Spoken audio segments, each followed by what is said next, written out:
जीवनलाई लिएर मानिसहरूको आफ्नै दर्शन आफ्नै बुझाइ हुन्छ। कतिपय मान्छेहरू भाग्यमा विश्वास गर्छन्, लेखान्तमा विश्वास गर्छन्, कतिपय मान्छेहरू अन्य दर्शनमा विश्वास गर्छन्। जो व्यक्तिहरू लेखान्त र भाग्यमा विश्वास गर्छन् ती व्यक्तिहरूको लागि यो विधि हो।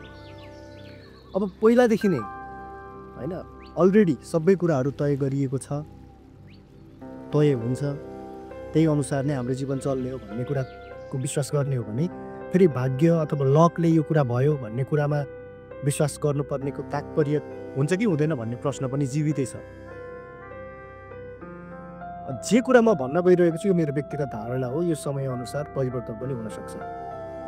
मान्छेले जीवन व्यतीत गरिरहँदाखेरि कुन समयमा चाहिँ आफ्नो भाग्य उदय भएको महसुस गर्छ अथवा कुन समय चाहिँ उसले चाहिँ लक्की अथवा चाहिँ लक्कीली यो कुरा चाहिँ भयो भन्ने खालको अनुभव गर्छ भने जस्तो कि लेखान्तमा तपाईँको जे लेखिएको छ नि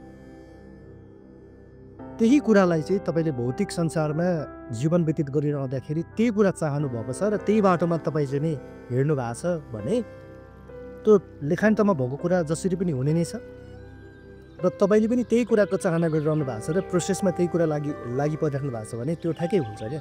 एकैछिनमा एउटै प्रयासमा त्यो कुराहरू भइरहन्छ होइन। अनि त्यतिखेर चाहिँ मान्छेले के लाग्छ भने ओहो भाग्यको कारणले यस्तो भयो, लक्की रहेछु म त भन्ने खालको महसुस हुन्छ। फर इक्जाम्पल तपाईँलाई विदेश जान मन छ, अस्ट्रेलिया जान मन छ, तपाईँको भाग्यमा अथवा चाहिँ भनौँ लेखान्तमा पनि अस्ट्रेलिया जान्छ अथवा चाहिँ अस्ट्रेलिया नै पुग्छ भनेर लेखिएको छ भने त्यो डेस्टिनीमै त्यो कुरा छ भने र तपाईँको चाहना पनि होइन तपाईँको आत्माले तपाईँको चाहिँ भौतिक चाहना पनि म अस्ट्रेलिया नै जान्छु भनेर त्यो चाहना छ र त्यही अनुसारले तपाईँले अप्लाई गर्नुभयो भने त्यो एकैचोटिमा सहज रूपमा नै त्यो सफल हुन्छ। अनि मान्छेले के भन्छ ओहो म त लक्की रहेछु, पहिलो प्रयासमा यस्तो भयो, मैले सोचेको कुरा पुग्यो होइन, अब लक्की भन्ने खालको स्टेटमेन्ट दिन्छ नि, त्यो महसुस गर्छ। त्यतिखेर हो जस्तो लाग्छ क्या मलाई चाहिँ, यो व्यक्तिगत धारणा।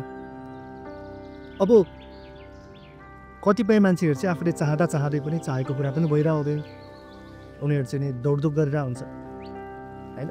र आफूले एक थरी कुरा चाहेको हुन्छ र भाग्यमा अथवा चाहिँ नि जीवनमा अर्को कुरा भइरहेको हुन्छ। त्यसको अर्थ के हो भने उसको लेखान्तमा अर्कै कुरा थियो, उसले चाहेको अर्कै कुरा थियो, तर एट द एन्ड लेखान्तमा जे छ त्यही कुरा हो।